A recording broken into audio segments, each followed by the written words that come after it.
Eu me chamo Joana Célia dos Passos, tenho 56 anos, sou professora na Universidade Federal de Santa Catarina, sou mãe de um jovem negro. Nasci aqui em Santa Catarina, numa cidadezinha chamada Itaiópolis, localizada no Planalto Norte do estado, e numa região colonizada majoritariamente por poloneses e alemães. E me constituí como uma mulher negra, sabendo desde muito cedo que eu era uma criança negra, né? Aliás, na minha família, todos nós soubemos desde muito cedo que éramos negros, que somos negros. Quer seja pelas orientações do pai, quer seja pelas relações sociais, né, como convivíamos em comunidade e na cidade. E esse modo de nos construir vai fazer com que a gente aprenda também a enfrentar o perverso e a perversidade do racismo na sociedade brasileira. Mas para falar sobre essa perversidade do racismo na sociedade brasileira, é preciso chamar as pessoas brancas a compor conosco, né, a se dispor conosco a enfrentar esse drama que é para a nação brasileira.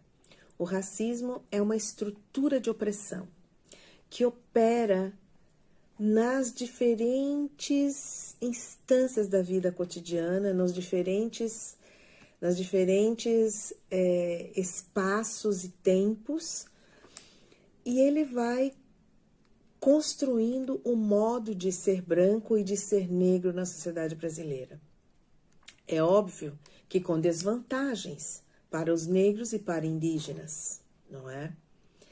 Nesse caso, quando se pensa em desvantagens, se tomarmos os indicadores sociais de educação, de pobreza, portanto, de baixa escolaridade, de trabalho, do subemprego, nós vamos estar olhando e identificando nesses marcadores onde estão os negros e que lugares ocupam na estrutura da sociedade brasileira.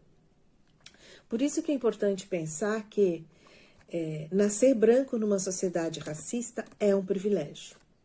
Por isso que eu dizia da importância de trazermos, de estarmos dialogando sobre questões raciais com a população branca. O racismo não é uma invenção de negros e indígenas. O racismo ele vem impregnado pela colonização, o processo colonial que vivemos, onde se acreditava que alguns seres, alguns sujeitos eram mais humanos que outros. Por isso a violência do racismo se estabelece do modo como se estabeleceu e chega no século XXI, em 2020, nós acompanhando mundialmente as manifestações contra a violência racial feita, manifesta e ação pelos organismos de Estado. O racismo é estrutural porque ele é mantido também pela lógica do Estado. O assassinato de George Floyd não é algo desconhecido para o povo brasileiro. Aliás, tudo aquilo que a gente tem vivido nesses últimos 20 dias das manifestações no mundo são anúncios e denúncias que o movimento negro faz há muito no Brasil. Imagine que a cada 23 minutos um jovem negro é morto pela polícia. A cada 23 minutos, um jovem negro é morto pela polícia. Qual é o projeto de futuro para a nação brasileira quando aqueles que deveriam ser o futuro, né, que é isso que se diz corriqueiramente, os jovens são o amanhã, não estão tendo a sua vida garantida. Então, como é possível pensar nos rumos da humanidade, que caminhos seguir, quando o próprio racismo se reorganiza, se reelabora e continua atuando? O racismo é uma produção de racistas. O racismo é produzido a partir de uma ideia de raça, ainda que biologicamente as raças não existam. Mas sociologicamente, socialmente, nas relações sociais, aquilo que concretiza ou que materializa o ato racista é uma ideia, é um pensamento que tem como princípio a crença de que raças existem. Então, pensar no Brasil que temos, no Brasil que queremos antirracista, significa pensar num outro projeto de nação. Porque até hoje, nos projetos de nação, negros e indígenas não foram contemplados como sujeitos capazes, como sujeitos potentes e como sujeitos e cidadãos brasileiros. Os projetos de nação em vigor no Brasil desde sempre colocaram esses dois grupos à margem do processo de desenvolvimento, dos projetos de desenvolvimento. E é simples verificar isso. Acredito que hoje ninguém mais tenha dúvidas de que exista racismo. Mas a dúvida está se as pessoas assumem o seu racismo. Como disse Florestan Fernandes, o brasileiro tem preconceito de ter preconceito. E, neste caso, assumir que é racista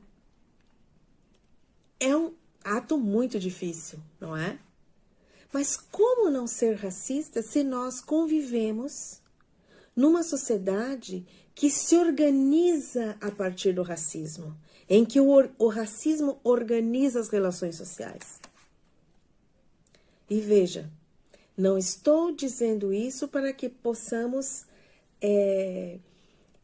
justificar os atos racistas, mas para que se pense que a responsabilização do racismo na sociedade brasileira não é algo exclusivamente de negros e indígenas, mas é principalmente da população branca, de homens e mulheres brancos, que estão em diferentes espaços de poder, naqueles lugares que negros e indígenas não têm acesso ainda. Então, a responsabilidade de que os brancos dialoguem entre si, a partir de si, e se coloquem também no lugar como sujeitos responsáveis pelos processos de dominação racial que ainda vivemos na sociedade brasileira. Eu quero trazer aqui um poema da Conceição Evaristo, que chama Certidão de Óbito. Ela vai dizer assim: os ossos de nossos antepassados colhem as nossas perenes lágrimas pelos mortos de hoje. Os olhos de nossos antepassados, negras estrelas tingidas de sangue, elevam-se das profundezas do tempo, cuidando de nossa dolorida memória.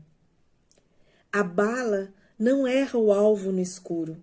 Um corpo negro bambeia e dança. A certidão de óbito, os antigos sabem, veio lavrada desde os negreiros. Isso para dizer que a violência policial cometida contra os jovens negros não é algo de agora. Vem se construindo isso, vem sendo prática. Aliás, essa tem sido a única forma que o Estado chega nas periferias. Porque lá, os instrumentos do Estado, os instrumentos do direito às políticas sociais não chegam, mas chega a repressão, chega o tiro, chega a bala perdida. A bala perdida sempre encontra um corpo negro. É desse lugar que nós estamos falando quando discutimos o racismo. O racismo é estrutural, é institucional e está nas relações individuais, portanto. Ele é alimentado pelas pessoas que estão nas instituições e que estão dentro das estruturas do Estado. Cada vez mais é preciso pensar quantos e quantas médicas, médicos, advogados, gerentes de banco, professores universitários, vereadores, prefeitos, governadores e governadoras, ministros e ministras, temos que sejam negros e negras. Portanto, nós precisamos cada vez mais apostar na formação intelectual, política e econômica da população negra para que a gente possa produzir minimamente relações menos desiguais na sociedade brasileira para aqueles que ainda virão.